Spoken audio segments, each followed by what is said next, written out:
What's good? It's Woog. Please like the video, subscribe to the channel if you are into the fight talk. We've got Jermall Charlo, 31 wins, 0 losses, defending his WBC Middleweight Title against Juan Macias Montiel. 22 wins, 4 losses, and 2 draws. Now, Jermall Charlo has been looking like one of the more talented fighters in that 154 to 168 range. He's the former IBF junior middleweight 154-pound champ, and he's knocked out guys like Julian J. Rock Williams and Cornelius Bundridge down at 154. He beat Austin Trout via decision as well. But then he moved up to middleweight. And, the first 5 to 6 opponents he had at middleweight, they were not quality opponents, or at least not elite or near elite opponents. Now, the third of those first 5 middleweight opponents was Matt Korobov, who's a southpaw, and actually fought Jermall Charlo super close. And this was on the same night that Jermall's twin brother, Jermall Charlo, lost his first fight against Tony Harrison. And, I actually thought Jermall should have edged that versus Harrison.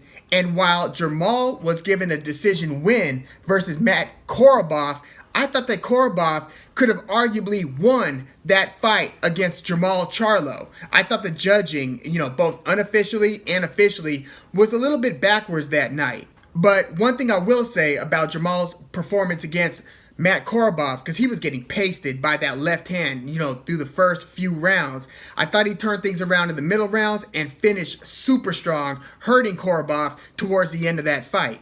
And after that Korobov fight, he fought Brandon Adams, who himself has had a couple bigger wins after that loss to Jermall Charlo. And Jermall Charlo fought Adams to another decision win. So the opponent after Adams was Dennis Hogan. And this was a knockout win for Jermall Charlo. A pretty sensational knockout win at that. But Dennis Hogan's his best moment in the ring to date was a decision loss versus Jaime Munguia at 154 in a fight that most viewers thought that Hogan should have won against Munguia, who is currently still undefeated. Well, Jermall, as I mentioned, knocked Dennis Hogan out, but Dennis Hogan isn't a true 160 guy. He was a 154-pound guy who went up to 160, got sparked by Jermall Charlo, and has since gone back down to 154 just to get dominated and finished by Tim Tszyu, Kostya Tszyu's son, who's a rising talent at 154 right now. So Dennis Hogan, even knocking him out, although Hogan looked really good against Munguia, he hasn't looked so good lately. And again, he was fighting up a weight class against Jermall. So there's only so much credence you could give to that Jermall Charlo win against Hogan.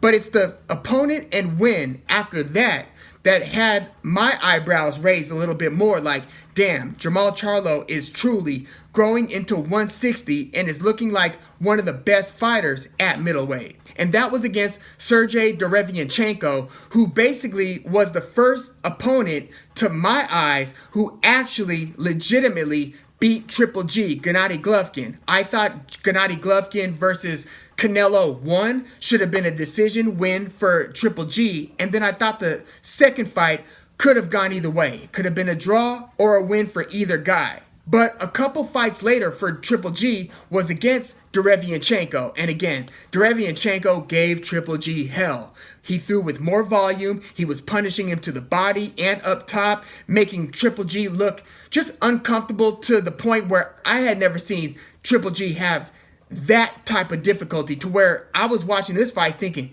damn, is this guy about to stop Golovkin? Well, Golovkin fought a much better second half of the fight than he did first half of the fight, and they actually awarded Triple G that win versus Derevyanchenko. But this fight, along with Derevyanchenko's super close, competitive, spirited, disputed decision loss versus Daniel Jacobs just before that, has a lot of people saying, hey, this Derevyanchenko guy is super serious. We'll see how much that Jacobs and Triple G, those fights, might have taken out of Derevyanchenko going forward, but he conducted himself super competitively to where you could have arguably given him a draw or a win in both of those losses.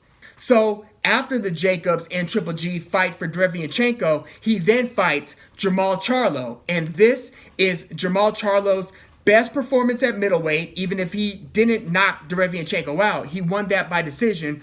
But because of the quality of opponent and how decisively I thought Jermall Charlo earned that decision win, to me, that is his crowning moment at middleweight, at least up to this point. Jermall Charlo beat Derevyanchenko more convincingly than Jacobs or Triple G did. And he did it in such a defensively responsible, just a calculated way to where he was able to more or less start anticipating the methods of Derevyanchenko's kind of stay low and get your hands going within close range, because Derevyanchenko doesn't have the same height as some of these guys at middleweight. So he fights in a crouch and he stays low and he tries to keep the pressure on.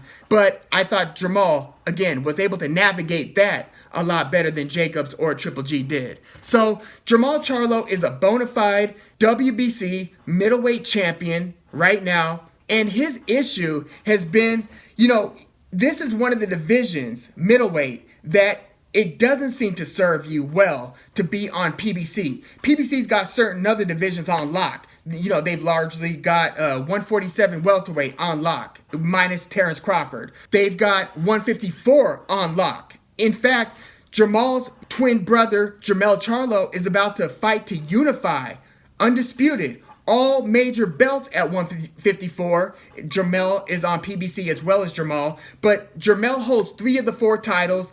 Brian Castano holds the other belt, the only other major belt, and Castano is also on PBC, so PBC is able to actually have a unification fight at 154 in the same way that top-ranked Bob Arum just did at 140 between Josh Taylor and Jose Ramirez. So again, there's certain divisions where it seems to really work in your favor to be with PBC.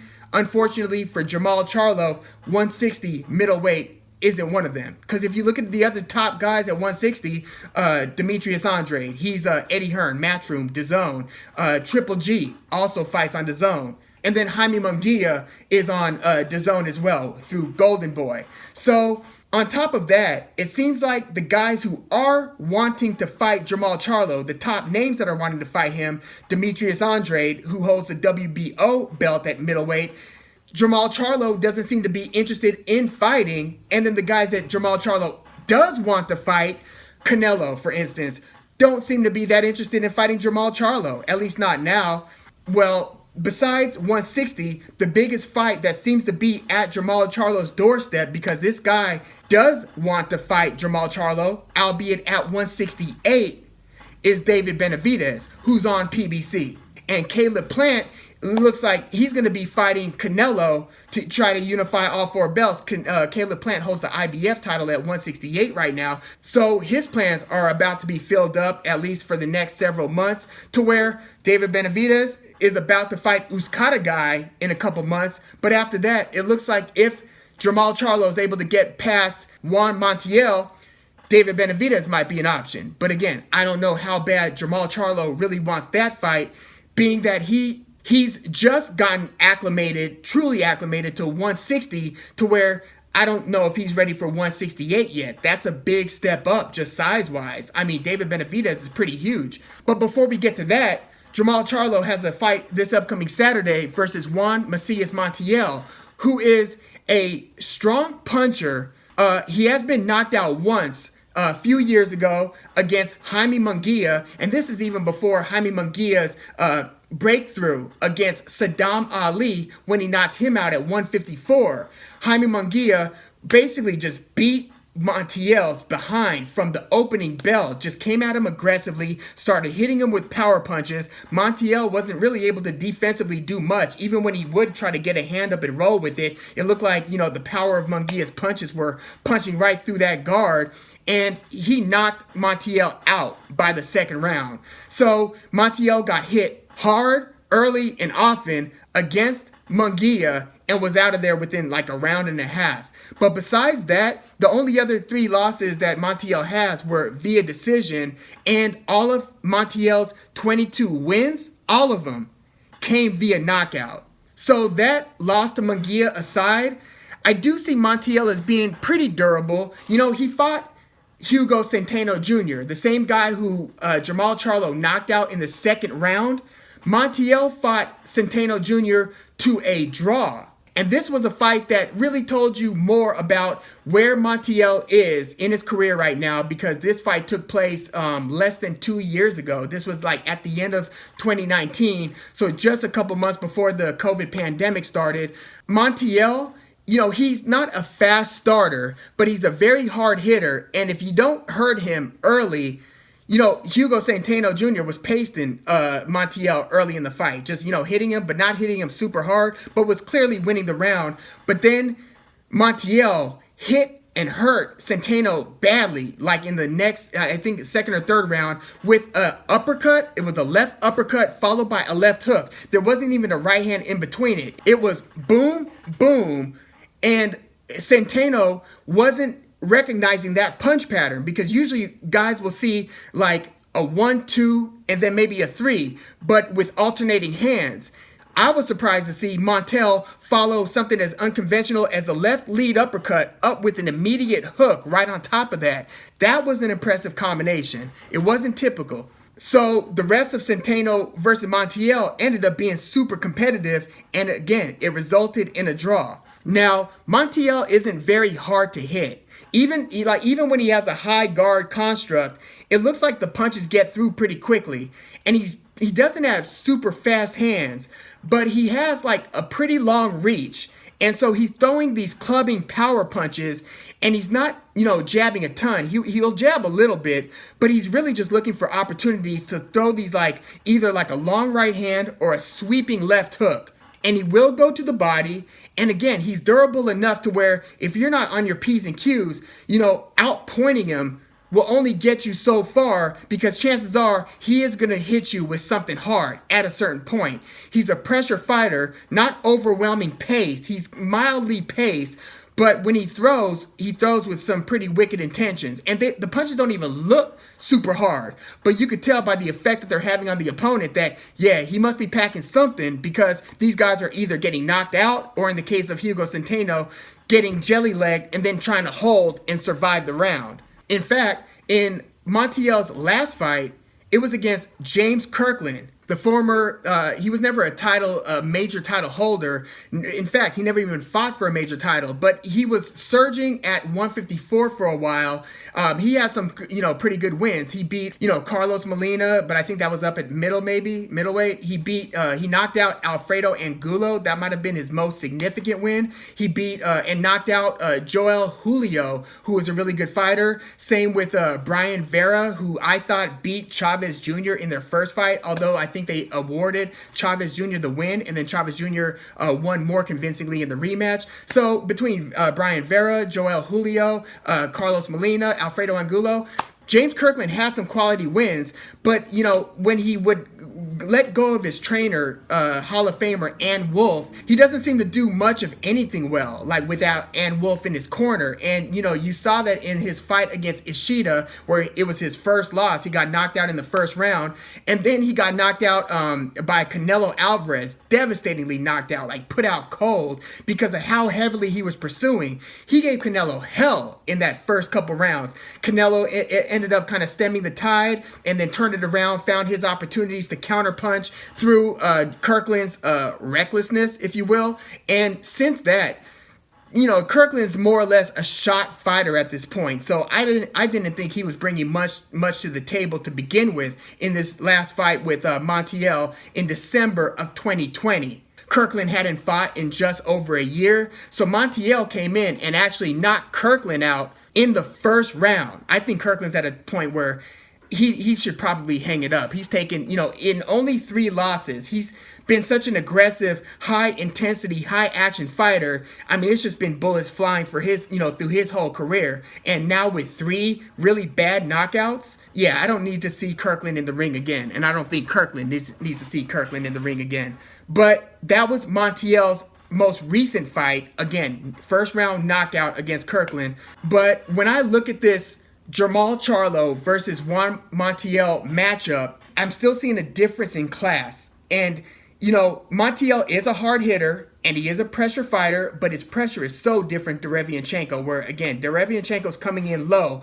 Montiel, on the other hand, is just a shade taller than Jermall Charlo. Jermall Charlo's about 6 even, Montiel 6'1", and Montiel has like a half an inch reach advantage. It's like 74 against 73.5 or thereabouts. So the height and reach dimensions are close to similar, where, you know, Montiel's not going to be like looking down at Charlo, but he fights pretty upright. You know, he doesn't do a whole lot of leaning, and I mean, he will move his head a little bit, at least in the early rounds.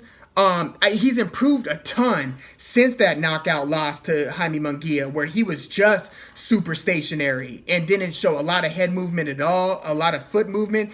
You know, in recent fights, I at least see him moving better and doing a little bit more to change levels and move his head. So he's not just a statue who's, you know, just easy to make contact with. I still think that he is relatively more so with the right hand than with the jab. I mean, he's still there with the jab, but he does still seem to be a sitting duck for the right hand if you got the confidence to let it go. Now, his left hand and the way that he throws his jab and that sweeping hook, sometimes those serve as a deterrent. You know, in the case of like Hugo Centeno, I thought Hugo Centeno, at least in the early rounds, was kind of holding back from letting his right hand go, especially because Montiel was right there to get hit. But I think that vulnerability and that lack of defensive construct is going to provide more opportunities for somebody like Jermall Charlo, who does hit pretty hard, even at 160 now, to exploit those vulnerabilities. So I think that Jermall Charlo is going to be winning most of the rounds here. Again, I don't necessarily think that he's going to knock Montiel out, although, I mean, he's going to have 12 rounds to work. And if Montiel isn't finding opportunities to land some of those heavy punches versus Charlo, who's a very good defender, by the way. He's a very excellent defensive fighter, even if he got exposed a little bit by the southpaw Korobov. Montiel's orthodox and more or less has a basic set of skills, even though, again, he surprised me with some of those left, you know, lead hand, left uppercut, left hook combinations. I don't think he's going to be able to break a lot of those off against somebody who's as fundamentally sound, quick, great reflexes, and just well-schooled as Jermall Charlo. I don't think that those same opportunities are going to be there. Again, Montiel and Centeno fought to a super competitive draw. Jermall Charlo got Centeno out of there in the second round. I think it's going to be a difference of class here. So it is very possible that this does go the distance, but I don't see Jermall Charlo totally being satisfied with that in the flow of the fight, even if Montiel is a pretty dangerous puncher. I actually think Jermall Charlo is going to find an opportunity to spark Montiel here and get him out of there. Even this, you know, slightly modified and improved version of Montiel, I don't think he's going to be able to go the 12 rounds with Jermall Charlo. So the question then is, if Jermall Charlo does handle business, and I'm going Jermall Charlo via stoppage, probably later rounds, to where if it's not like one of those knockdown and the referee count to 10 or, you know, something like that, you know, either the ref is going to wave it off because I think that Montiel at a point is just going to be getting hit with too many hard shots from Charlo, especially because Montiel is going to continue to try to pressure him. So yeah, I think that it might not even be like a knock you down and out type of knockout, but more either a corner stoppage or a referee stoppage, something like that. So that's where I'm going on this fight. Middle to late round TKO stoppage of some sorts. But the question that remains is, what changes in terms of Jermall Charlo's opponent prospects? You know, like, he's still going to be on PBC. They still don't have Canelo or Demetrius Andrade or Triple G. So it's like, what fights do you then put together for Charlo? Does he stay at 160 and defend his middleweight belt against Chris Eubank Jr.? Does he take that David Benavidez challenge up at 168? Does he take another opponent at 168 in preparation for a David Benavidez showdown?